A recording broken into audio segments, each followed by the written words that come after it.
Imaginez, vous vous réveillez, vous allez à la cuisine, vous tournez le robinet, et rien, pas une goutte. Vous essayez l'interrupteur, le noir complet. Ce n'est pas une panne de quartier, c'est une condamnation à mort. Ce que vous allez découvrir n'est pas un film de fiction. C'est la réalité brutale qui a frappé le détroit d'Ormuz cette nuit. Une ligne rouge invisible vient d'être pulvérisée. On ne parle plus de frappes sur des bases militaires lointaines. On parle de s'attaquer à ce qui maintient un être humain en vie, l'eau et l'électricité. En quelques heures, le réseau électrique de l'Iran s'est éteint, plongeant des millions de familles dans l'angoisse. Les hôpitaux luttent, les communications s'effondrent. Mais le pire restait à venir.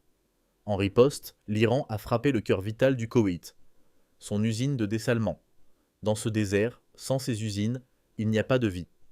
Un ouvrier innocent y a laissé la sienne. Pourquoi ?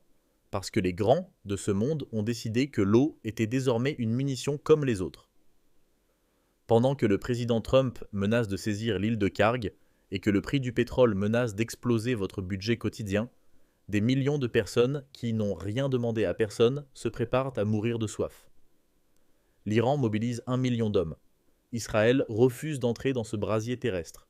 Le monde est sur un fil, et ce qu'on nous cache est bien plus grave que ce qu'on nous montre.